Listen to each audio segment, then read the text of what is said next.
Innovate. Enable.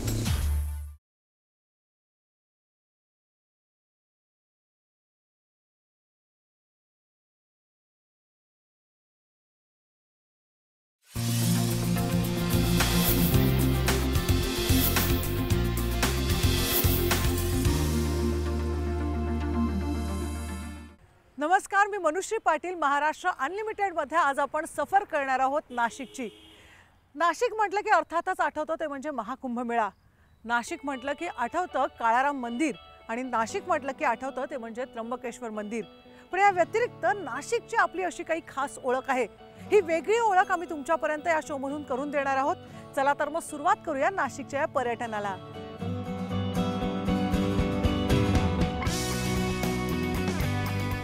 महाराष्ट्रातल्या महत्त्वाच्या शहरांपैकी एक म्हणजे नाशिक.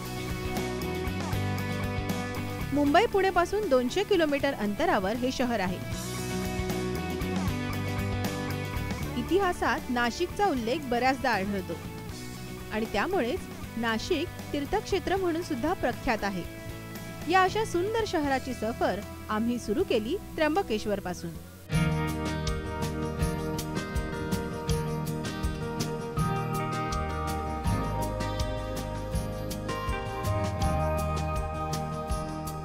बारा ज्योतिर्लिंगांमधलं 10वं ज्योतिर्लिंग म्हणजे त्र्यंबकेश्वर. नाशिकची प्राथमिक ओळख ही त्र्यंबकेश्वरमुळेच होते. या ज्योतिर्लिंगाचं वैशिष्ट्य म्हणजे इथे ब्रह्मा, विष्णू आणि महेश हे तिन्ही देव असल्याचं समजलं जातं.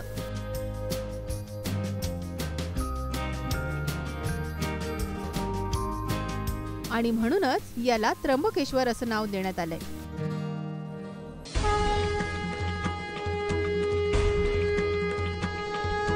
ओम त्र्यंबकं यजामहे सुगंधिं पुष्टिवर्धनम् उर्वारुकमिव बन्धनात् मृत्योर्मुक्षीय मामृतात्.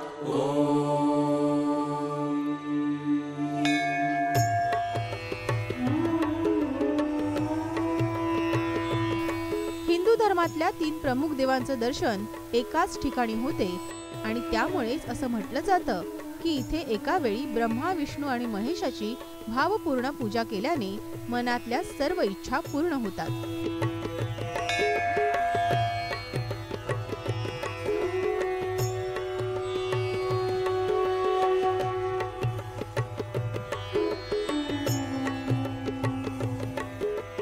देवळाच्या गाभाऱ्यात दगडाचं शिवलिंग पाहायला मिळतं.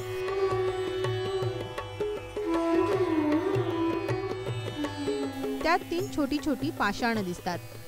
ही पाषाणं म्हणजे ब्रह्मा, विष्णू आणि महेश. दररोज शिवलिंगाची पूजा आणि आरती केली जाते. या ज्योतिर्लिंगांच्या नुसत्या दर्शनाने काळ सर्पदोष दूर होतो असंही म्हटलं जातं.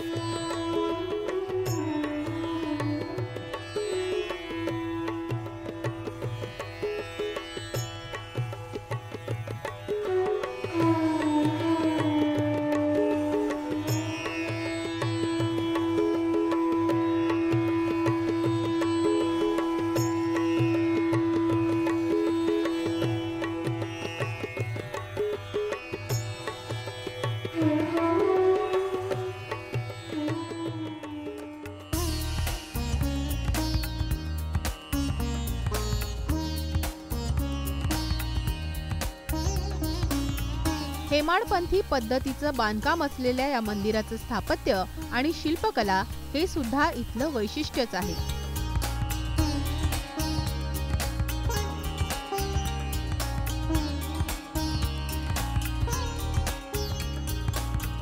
बाराशे वर्षांचा इतिहास असलेल्या या मंदिराचा जीर्णोद्धार नानासाहेब पेशवे यांनी केला.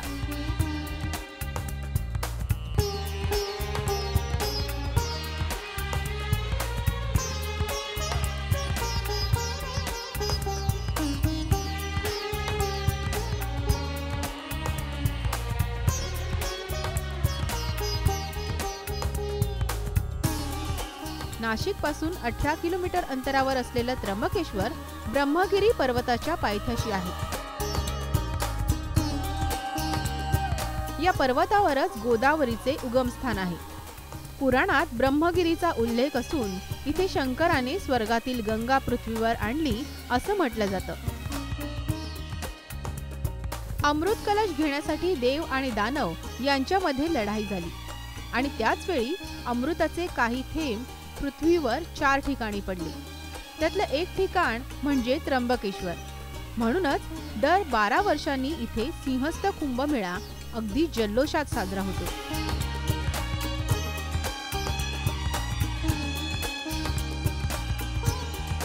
मंदिराचं हेमाडपंथी बांधकाम आणि देवावर असलेल्या अखंड श्रद्धेमुळेच इथे पर्यटकांची सतत गर्दी असते.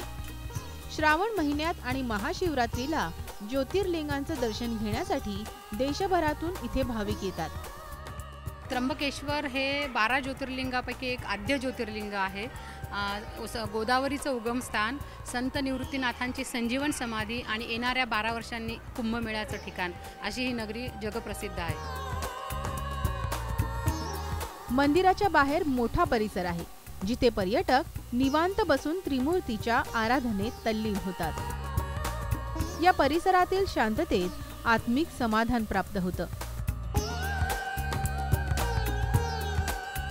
महाराष्ट्र अनलिमिटेड मध्ये आता वेळ झाली एका ब्रेकची, पण तुम्ही कुठेही जाऊ नका. पहा फक्त IBN लोकमत.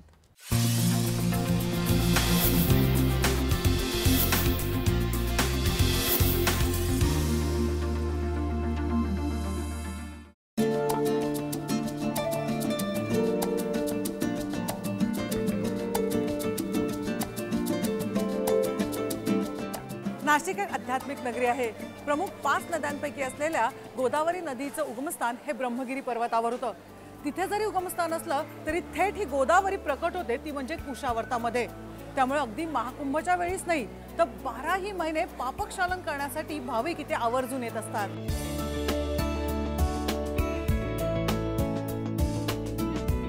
त्र्यंबकेश्वर नंतर आम्ही पुढचं ठिकाण गाठलं कुशावर्त. त्र्यंबकेश्वर पासून काही अंतरावरच हे सुंदर मंदिर आहे.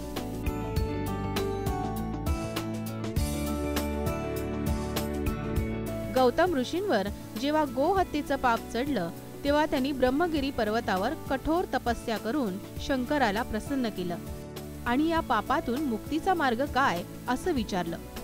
तेव्हा शंकराने ब्रह्मगिरीवर तांडव नृत्य करून आपली जटा आपटली आणि त्यातूनच गंगा प्रकटली. गौतम ऋषींनी गवताचं बाण तयार करून गंगेचं पाणी अडवलं.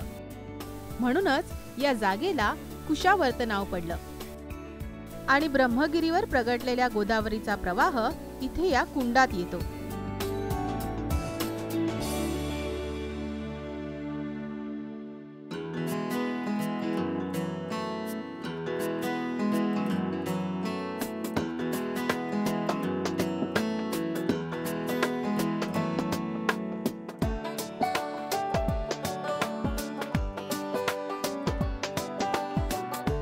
या मंदिराचं वैशिष्ट्य असं की फक्त देवावर श्रद्धा असणाऱ्यांनाच नाही तर कलाकृती आणि इतिहासाची आवड असणाऱ्या लोकांना सुद्धा हे आकर्षित करत असतं.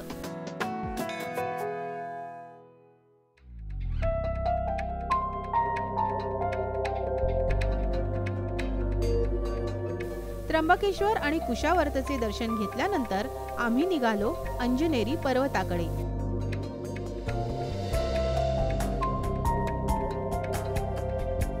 नाशिक पासून 20 किलोमीटर अंतरावर आहे अंजनगिरी पर्वत. वाहनाने तुम्ही पर्वताच्या पायथ्याशी पोहोचू शकता. समुद्र सपाटीपासून 4264 फुटावर आहे मारुतीचं जन्मस्थान. मारुतीची आई अंजनीच्या नावानेच हा पर्वत अंजनेरी म्हणून ओळखला जातो. पर्वत चढाई वाटते तितकी सोपी नाही.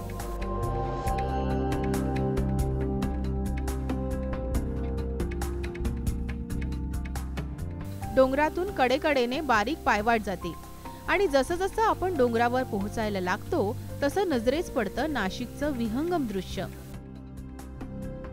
पावसाळ्यात इथल्या वातावरणात मनाला सुखावणारा गारवा अनुभवायला मिळतो. जवळजवळ 100 ते 150 पायऱ्या मी चढून आलेले आहे. प्रचंड थकले आहे, कारण एवढा चालायचा अनुभव मला अजिबात नाही आहे. पण इथे आल्यानंतर जी गार वाऱ्याची झुळूक अनुभवायला मिळत आहेत, ज्या निसर्ग सौंदर्य आपल्याला बघायला मिळतात आणि खरंच खूप प्रसन्न वाटतंय. आता बघूया आणि पुढे किती चालायचं आहे.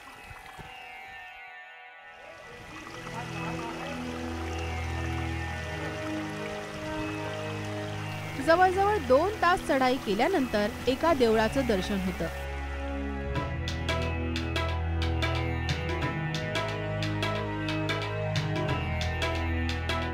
हे देऊळ मारुतीची आई म्हणजेच अंजनी मातेचं मंदिर. असं म्हटलं जातं की पूर्ण महाराष्ट्रात अंजनी मातेचं फक्त एकच देऊळ आहे आणि तेही या अंजनेरी पर्वतावर.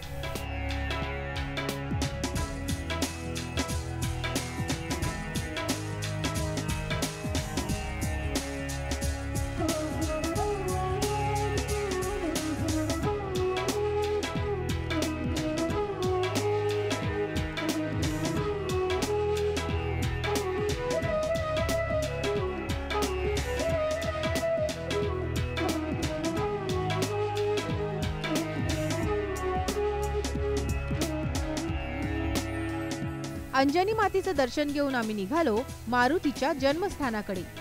पावसाळी महिना असल्यामुळे पर्वतावर गर्द धुकं पसरलं होतं. जवळजवळ पाऊण तास चढाई केल्यानंतर सीता गुफा लागते. डोंगरात कोरलेली ही गुफा अगदी पाहण्यासारखी आहे. वनवास काळात सीता इथे काही काळ राहिली होती अशी मान्यता आहे. 1200 फूटपेक्षा जास्ती उंचीवर मी आलेली आहे आणि जवळजवळ 500 पेक्षा जास्ती पायऱ्या सुद्धा मी चढलेल्या आहे आणि या गुफेपर्यंत आम्ही पोहोचलेलो आहोत. ही गुफा आपण बघता किती नॅरो आहे, किती रुंद अशी गुफा आहे आणि या गुफेमध्येच अंजनी आणि सीतेची भेट झाली असं बोललं जातं.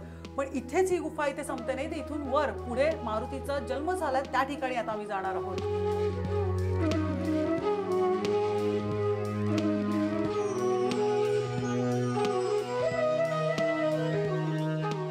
जवळजवळ 4 तासाचा प्रवास करून आम्ही त्या ठिकाणावर पोहोचलो जिथे हनुमानाचा जन्म झाला होता. छोट्याशा देवळात शेंदुराने रंगवलेली प्रतिमा दिसून येते. लक्ष देऊन पाहिल्यावर त्यात वानर रूपी 2 चेहरे दिसतात. अंजनी माता बाल हनुमानाला कुशीत घेऊन बसलेली ही मूर्ती आहे. इथेच मारुतीचा जन्म झाला होता असं म्हटलं जातं.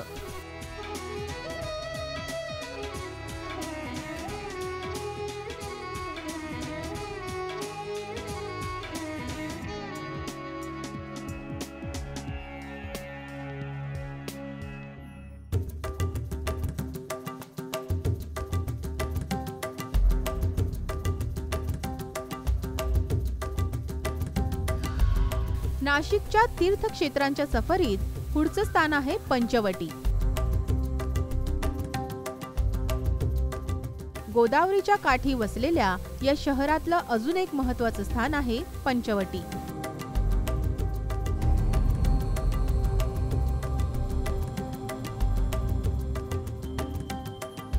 रामायणात या जागेचा उल्लेख आहे. नाशिकमध्ये पर्यटनाला यायचं तर रामकुंडला आवर्जून भेट दिलीच पाहिजे. इथे धार्मिक महत्त्व तर आहेतच, पण पर्यटनासाठी अतिप्राचीन मंदिरं सुद्धा तुम्हाला या परिसरात बघायला मिळतील. असं म्हटलं जातं की प्रभू रामचंद्र सीता आणि लक्ष्मणासह काही काळ इथे राहिले होते. सीता मातेच्या पर्णकुटीजवळ 5 वडाची झाडं होती आणि म्हणूनच या जागेचं नाव पंचवटी असं ठेवण्यात आलं.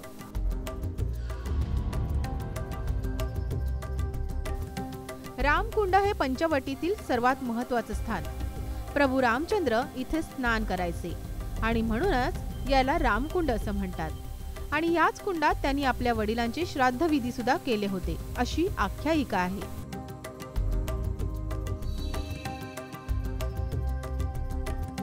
श्राद्ध करण्यासाठी देशभरातून इथे लोक येतात.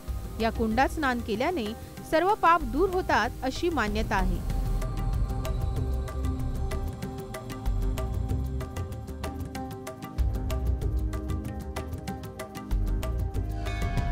रामकुंडच्या परिसरात बरीच मंदिरं आहेत.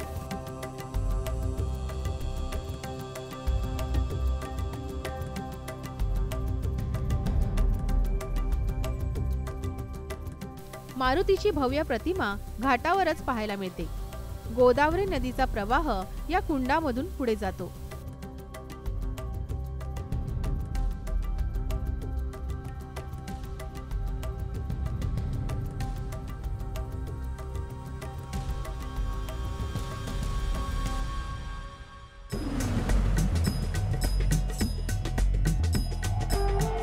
पंचवटीच्या परिसरातच अजून एक आकर्षक स्थान आहे, ते म्हणजे सीता गुंफा.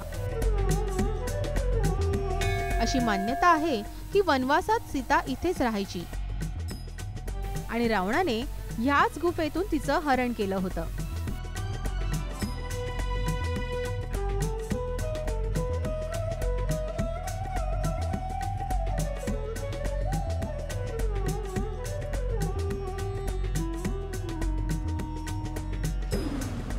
गुफेच्या आत जाण्याचा मार्ग अगदी छोटा आहे. एका वेळेला एकच माणूस आत प्रवेश करू शकतो आणि तेही ढोपरावर रांगत जावं लागतं.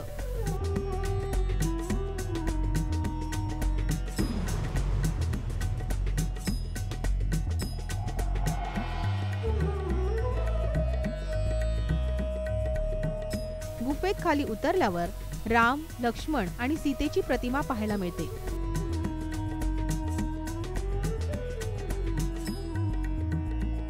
भाविक श्रद्धेने इथे नमस्कार करून गुफेचे कौतुक करत बाहेर पडतात.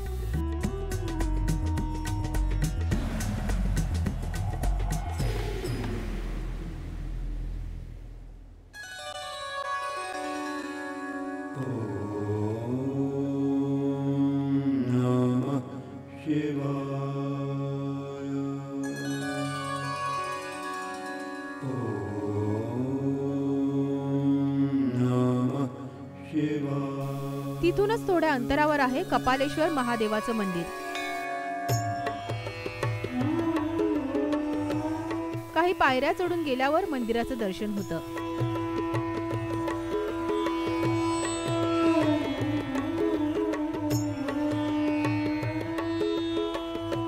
देवळात जाताच हे लक्षात येईल की इथे नंदीची मूर्ती नाहीये आणि जगातलं हे एकमेव मंदिर असं आहे जिथे नंदीला जागा नाही. त्यामागची कहाणी अशी आहे की ब्रह्मदेवाचं 5वं मुख शंकराने रागाच्या भरात कापून टाकलं. ब्रह्महत्येचा पाप डोक्यावर घेऊन महादेव पृथ्वीवर हिंडू लागले आणि इथे नाशिकला येऊन थांबले. आणि तिथे नंदीचं त्याच्या आईसोबतचं संभाषण ऐकून महादेवांना असं कळलं की रामकुंडामध्ये स्नान केल्याने ब्रह्महत्येचं पाप दूर होतं. त्यामुळे शंकराने नंदीला आपलं गुरु मानलं.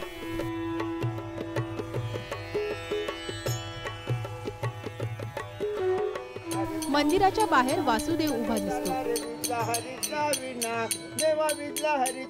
पूर्ण नाशिकमध्ये हा एकच वासुदेव उरलाय असं म्हटलं जातं. भजन करत हा वासुदेव भाविकांचं लक्ष वेधून घेतो. ओम नमो भगवते वासुदेवा, नमो नारायणा पांडुरंगा विठ्ठला गोदावरी.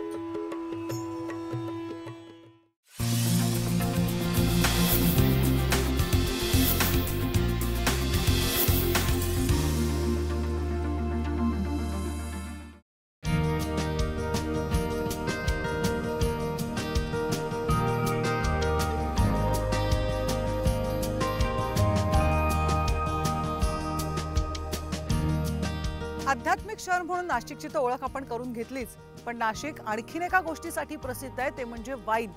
अनेक वाईन प्रेमी नाशिकला आवर्जून भेट देतात आणि इथल्याच सुला वाईन या प्रसिद्ध विनियार्ड मध्ये आपण आलेलो आहोत.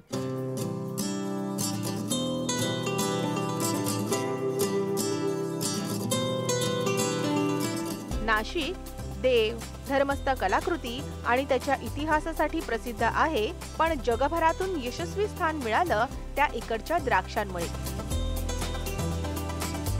भारतामध्ये सगळ्यात जास्त द्राक्षाचं उत्पादन नाशिकमध्ये होतं. एवढंच नव्हे, अख्ख्या भारतातून द्राक्षाची जास्तीत जास्त निर्यात नाशिकमधून होते. म्हणूनच याला द्राक्षाचा राजा असं म्हणतात. परदेशात या द्राक्षांची मागणी खूप आहे. जवळपास 8,000 एकर वाईनच्या उपयोगासाठी वापरली जाते. उत्तम क्वालिटीचं उत्पादन आणि त्याचा योग्य भाव मिळावा म्हणून नाशिकच्या लोकांनी ऑनलाईन ऑर्डर सुद्धा सुरुवात केली आहे. याचा फायदा इकडच्या शेतकऱ्यांना खूप झाला. नाशिकच्या द्राक्षामुळे व्यवहार तर वाढलाच, पण त्याचा अजून पुरेपूर उपयोग आणि त्याची गुणवत्ता तशीच राहावी म्हणून इथे विनयार्ड सुद्धा बनवलं गेलंय. भारतात उत्तम क्वालिटीची वाईन नाशिकमध्ये बनवली जाते.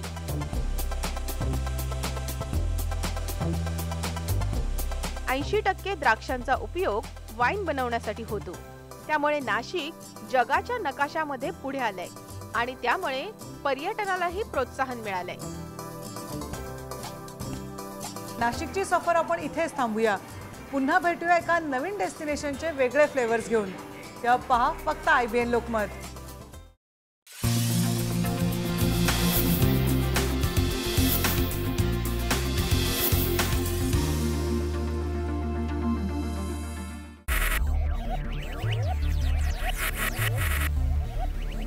Focus. Ideate. Innovate. Enable.